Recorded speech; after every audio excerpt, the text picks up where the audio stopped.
సరే ఇప్పుడు ఏజెంట్స్ ఉన్నారు. ఒకప్పుడు ఎక్కడ పరిచయం ఎక్కడ దొరికితే అక్కడ ఇట్లా ఇచ్చి కాంప్లిమెంట్స్ ఇచ్చి పంచుకునేవాళ్ళు. ఇప్పుడున్న సిట్యుయేషన్‌లో ఏజెంట్ కస్టమర్‌ని అప్రోచ్ అవ్వాలంటే ఏం చేయాలసలు? అంటే ఇప్పటికి గూడా కొంతవరకు అది నడుస్తుంది. ఓహ్! కాకపోతే మోడ్ కొంచెం ఆఫ్ డిజిటల్ అయింది గదా! ఇప్పుడు. డిజిటల్ ఎక్కువైపోయింది. ఆ! సో, పర్సెంటేజ్ కూడా తగ్గిపోయింది. అట్లా ఓకే. పంచే పర్సెంటేజ్ తగ్గిపోయింది. ఇంతకుముందేంటంటే, ఇంత మార్కెట్‌లో ఇంత డిజిటలైజేషన్ లేకపోవడం వల్ల ఏందంటే, ఫేస్ టు ఫేస్ ఉండేది.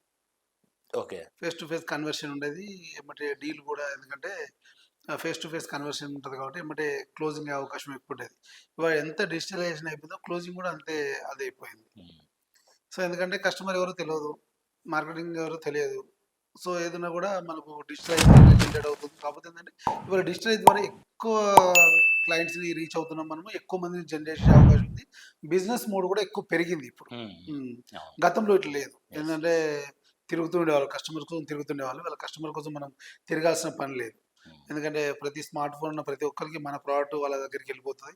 వాళ్ళకి ఇష్టం ఉంటే మనం అప్రోచ్ అవుతారు. లేకపోతే లేదు.